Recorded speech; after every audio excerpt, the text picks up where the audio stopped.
is up, everybody? Welcome to the Michael Warbux Show, where we talk pop culture news and other things that caught my attention. Happy Monday to you, and let's get on with the news. Happy Martin Luther King Day to most of you out there. And in celebration for today, I have given you a link down in the description below, along with everything else we're talking about today, to some of the greatest speeches from Martin Luther King that you probably may have never heard. There's also a photo gallery to go along with it, and it was very, very interesting to read. I'm sure a lot of you guys are going to enjoy it. Next up, in a little bit of tech, science-y health news. If you know anybody out there that has diabetes and you know that they got to do like their glucose meter thing all the time and it's just really annoying, well, Google is currently developing a smart contact lens. It has these little wires embedded into the soft contact lens that will let you know when your levels are lower or higher than they should be. And once these contacts detect your levels, a very small, super minuscule LED light will go off in your eye. This is just a plain fact. The future is looking pretty freaking awesome. Google, all I ask now is that you develop a contact lens that lets a beautiful lady know that I'm interested in her.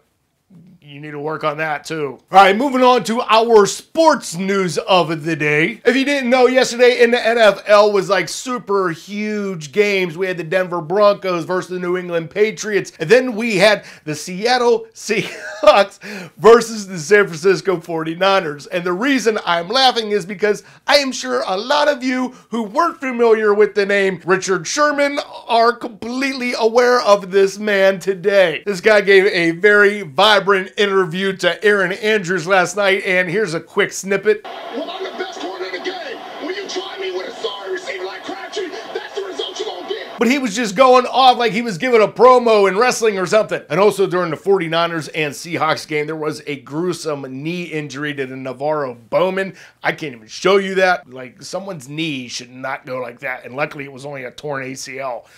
It's gruesome. All right, now for our main story of the day that is absolutely scary. There was a 22-year-old college student by the name of Michael Johnson that went to the Lindenwood University in Missouri. And Michael knew that he had HIV. Now, Michael ended up having unprotected sex with 31 people. He also filmed it without them knowing. Michael never told any of his partners that, one, he did have HIV, and two, that he was videotaping it. Now, with him possibly giving all of these people HIV, he could be facing life in jail. I do hope that Michael goes to jail just on the fact that he didn't let any of these people know that he had HIV or he was videotaping them. But also for those people, you know, there's kind of that thing like, hey, you don't happen to have any STDs or anything crazy that I should be aware of, do you? Maybe it's the fact that they were kind of embarrassed to ask him, or maybe he was embarrassed to tell them. But still, that's a form of communication that should always be told before you have sex with somebody. There's no shame in protecting yourselves by either asking, wearing protection, all of that stuff. Michael, you definitely should have told these people, and now you have 31 individuals that are going to be worrying about their health for the rest of their life. And for our final two stories of the day, the first one is going to be a public service announcement for you. When you see ads on TV, or whether you have people telling you, oh, don't text and drive, and yet you still text and drive,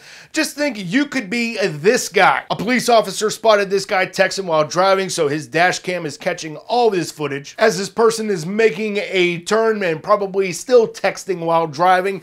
This is what happens. Luckily, this guy was being tailed by a cop because he was able to call ambulances and all that stuff to make sure this person was okay. Main point, don't text and drive. It ranks up there with drinking and driving. The only difference is you're sober, but your eyes are still off the road. Don't be an idiot. And finally, for all the animal lovers out there, you're going to appreciate this guy by the name of Josh Wolf. He adopted his dog Keller from a shelter, and over the years, he wanted to make sure that his blind and three-legged dog enjoyed life as much as possible. And he did that by taking his dog out on the back of his bike, whether it was in like a little boat thing, or he even welded up a wagon for Keller. But when you read up on Josh and Keller's story, you're going to find that Josh is probably one of the most ultimate dog owners ever, and his story is absolutely awesome and completely heartwarming. You're going to enjoy it. All right, guys, that's going to be today's show. Don't forget to leave a comment on the question of the day, which is, do you text and drive? And after seeing that video, are you going to continue to text and drive?